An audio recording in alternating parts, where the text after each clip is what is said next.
कानून जब नया नया आता है तो शंका कुशंकाएं व्यापारियों में रहना स्वाभाविक है। और दूसरा क्या है कि व्यापारी अगर घबराता होगा तो अफसरशाही से घबराता है।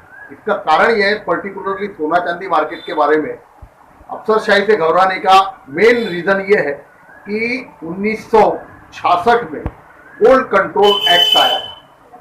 मोरारजी देसाई जिस टाइम में वित्त मंत्री थे, तो उस टाइम में जो सेंट्रल एक्साइज डिपार्टमेंट के इस व्यापार के लोगों को समस्त हिंदुस्तान में जो तजुर्बे थे वो इतने खराब थे कि अफसरशाही बोलने के बाद कहीं ना कहीं डर लगता है। और कीमती चीजों का व्यापार करते हैं, अगर जब्ती करें तो स्टॉक में से उतना सोना निकल जाता है, वो मिलेगा जब मिलेगा, तो डर स्वाभाविक है। इसलिए नया कानून है। वैसे तो इस कानून का स्वागत करते हैं, क्योंकि इस कानून लागू होने से कस्टमर को सोने चांदी के व्यवसाय के बारे में एक विश्वसनीयता बढ़ेगी कि मैं सरकारी प्रमाणित, जैसे ISI मार्का होता है, ऐसी प्रमाणित ज्वेलरी में खरीद रहा हूं। कानून तो पहले भी था मगर मैंडेटरी नहीं था, अभी मैंडेटरी हुआ है। मगर फिर भी उनके पास इतनी यंत्रणा पूरे देश में नहीं है कि वो पूरा कानून पूरे देश में लागू कर सके। इसलिए फिलहाल में उन्होंने 256 जिलों में, पूरे देश के 256 जिलों में जहां हॉलमार्किंग सेंटर्स है, ऐसी जगह लागू। इसका भी स्वागत करते हैं, क्योंकि कानून लागू होने के पहले BIS का जो पुराने कानून थे उसके अंतर्गत काफी सारी दिक्कतें व्यापारियों को महसूस होती, कारण क्योंकि BIS में बहुत सारे व्यापारी ऑलरेडी रजिस्ट्रेशन लिया हुआ ही है। 10% तो भी ऐसे व्यापारी हैं जिनके बड़े शोरूम्स है, बड़ा व्यापार है, उन्होंने ऑलरेडी हॉलमार्किंग अप्लाई किया है और उनकी दुकानों में सालों साल से ये ज्वेलरी बिकती है। इसलिए व्यापारियों के लिए ये एकदम ही नया कानून है, ऐसी कोई बात नहीं है। BIS डिपार्टमेंट हर जगह है, जिसमें नागपुर में भी, नागपुर ये महाराष्ट्र की राजधानी है, तो नागपुर में भी BIS डिपार्टमेंट है, वर्किंग में है और संपर्क में भी है। इसलिए कानून का डर ये तो हर जगह होना चाहिए। कानून का डर नहीं रहेगा तो कोई भी सही ढंग से काम करेगा ही। तो कंज्यूमर साइड के लिए ये एक बहुत अच्छी बात हुई है, हम इसका स्वागत करते हैं और पूरे प्रयास रहेंगे कि कानून का उल्लंघन ना हो। और वैसे भी सरकार ने अगले 2 महीने के लिए तो बहुत सारी छूट इसमें, क्योंकि नया कानून है, इसके कारण बहुत सारी छूट दी है कि भी किसी भी प्रकार की कानूनी कार्रवाई हम करेंगे नहीं, आपके स्टॉक को जब्त करेंगे नहीं ऐसे। और पुराना स्टॉक जो हॉलमार्क के पूर्व का है, जिसमें हॉलमार्किंग नहीं है, उसको भी हॉलमार्किंग कराने के लिए 1 सितंबर तक का समय उन्होंने दिया है। हाँ, वो तो शुरू से ये डिमांड रही है कि आप ये इतना बड़ा कानून इस व्यापार में लागू कर रहे हैं, और ये व्यापार ऐसा है, बहुत स्पेशलाइज्ड व्यापार है।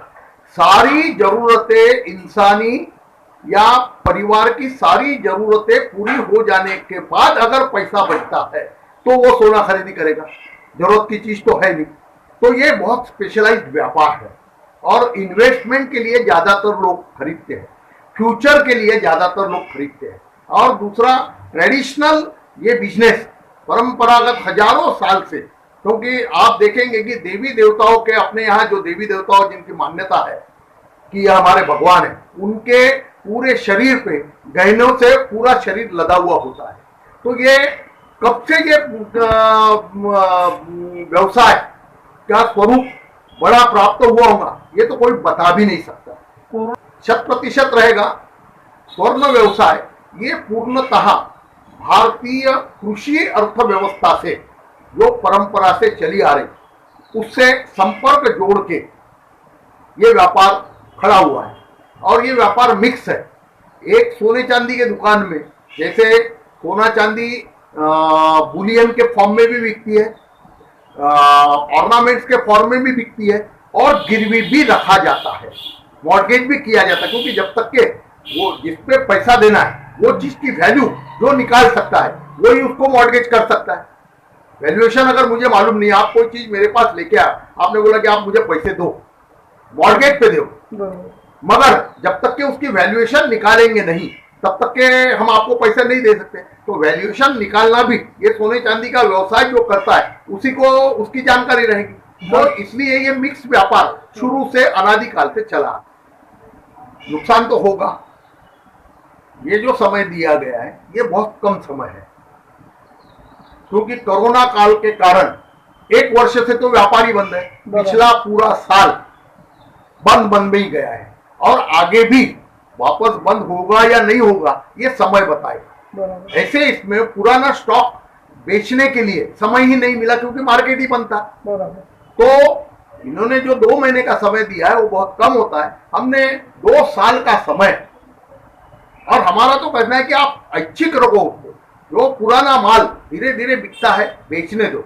हाँ, उसमें ये कंडीशन जरूर रखो कि जिस कैरेट का वो माल है उस कैरेट के पैसे आपने ग्राहक से लेना चाहिए, ये कंपल्सन आप जरूर ला दो। मगर वो स्टॉक रिलीज हो जाए इसके लिए कानून में उन्होंने प्रावधान जो बहुत शॉर्ट पीरियड दिया है उसको लॉन्ग पीरियड करना चाहिए। इसका कारण है कि इसको गलाएंगे क्योंकि उसकी प्रोसेस है। जेवर नए सिरे से बनाने के लिए हॉलमार्किंग सेंटर में जाने के पहले तो जेवर मैन्युफैक्चर होगा, तो मैन्युफैक्चर होने के बाद हॉलमार्किंग सेंटर भेजने के लिए जो बहुत सारी प्रोसीजर है वो सारी प्रोसीजर एडॉप्ट करके करने में, और दूसरा उसमें नुकसान होता है। नुकसान ये होता है कि जैसे मैंने एक बुलियन का जो सोना है उसमें तो नुकसान का कोई विषय नहीं बनता क्योंकि वो तो ऑलरेडी 24 कैरेट है।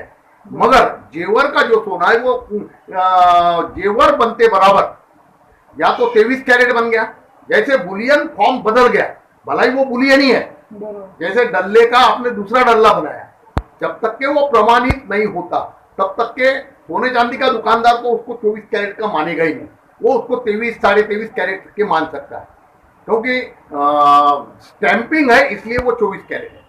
तो उसका स्टैंपिंग मिट गया, गलाने के कारण उसका स्टैंपिंग हट गया, तो स्टैंपिंग हटते बराबर वो 24 कैरेट नहीं रहा, वो साढ़े 23 या 23 कैरेट में गिनती आता है। तो इसलिए नुकसान कम से कम 20% नुकसान। जैसे अगर समझ लो कि एक दुकानदार के पास 5 किलो का स्टॉक है तो वो 5 किलो का विदाउट हॉलमार्किंग का स्टॉक कन्वर्ट करने के लिए उसको जो गलाना पड़ेगा, तो 5 किलो के पीछे 20% के हिसाब से उसका 1 किलो तो सीधा नुकसान हो गया, सीधा नुकसान हो गया। ऊपर से मजदूरी की जो मार पड़ी, लेबर की जो मार पड़ी वो अलग से। इसलिए हमारी डिमांड है कि ये नुकसान हमारा क्यों कराते। ग्राहक तो लेता ही है क्योंकि देखिए 22 कैरेट भी लेगा तो रिटर्न में तो उसको 22 कैरेट के ही पैसे आना है, कोई 24 कैरेट के पैसे तो आना ही नहीं। तो नुकसान तो उसमें भी है। नुकसान तो हर कैरेट में जो ज्वेलरी बिकेगी उसमें रीसेल करते वक्त या नए जेवर बनाते वक्त उसको जो नुकसान है वो नुकसान तो उसको होगा। 22 कैरेट का 22 कैरेट क्यों होगा, 22 कैरेट का 24 कैरेट मिलेगा नहीं। हाँ, 22 कैरेट का जब 24 कैरेट में कन्वर्ट करेंगे तो फिर 24 कैरेट के दाम उसको देंगे, मगर उसमें वेट लॉस जो आएगा वो तो कस्टमर को सहन करना है। मतलब ये है कि कस्टमर को अवेयरनेस के लिए बहुत ज्यादा प्रमाण पे शिक्षित करना पड़ेगा, अलग अलग माध्यमों से उनको ये समझाना पड़ेगा कि आप बैंकों से लेते हैं, पोस्ट ऑफिस से लेते हैं या सरकार की किसी भी एजेंसी से लेते हैं तो उसकी कॉस्टिंग बहुत ज्यादा आती है, बहुत ज्यादा आती है। आप देखेंगे कि बाजार में आप हॉलमार्किंग स्टैंप लगा हुआ एक बिस्किट लेंगे और वही बिस्किट आप बैंक से लेंगे तो आपको उसके रेट में कम से कम 5% का फर्क नजर आए, क्योंकि वो प्रोसीजर से चलने वाले हैं। दूसरा, सोने चांदी का मार्केट कैसा है, बहुत ज्यादा सेंसिटिव है, हर पल भाव बदलते रहते हैं क्योंकि इंटरनेशनल मार्केट है। मगर वो जो व्यवस्था है, पोस्ट ऑफिस की बोलिए, बैंकिंग की बोलो, तो उनकी सिस्टम अलग है। यहाँ इंडिविजुअल मालिक, वो दुकान का मालिक है, तो वो डिसीजन लेके तुरंत भाव कम हुए तो कम भाव में बेच सकता, भाव बढ़े तो उस भाव में ले सकता। वैसा उनको करने के लिए उनको प्रोसीजर से ही चलना पड़ेगा, तो उनकी ज्वेलरी ऑलवेज महंगी रहेगी।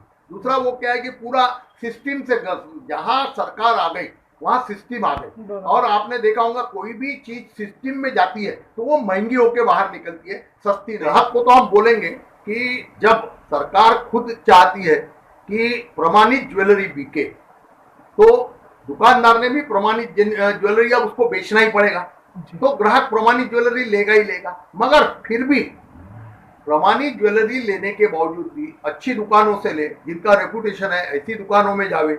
हाँ, और अभी इसमें प्रतिस्पर्धा बढ़ेगी तो कम से कम रेट में जहां मिलता, मगर जहां उसकी क्वालिटी की विश्वसनीयता है, ऐसी दुकानों से वो खरीदी करे, कोई दिक्कत नहीं।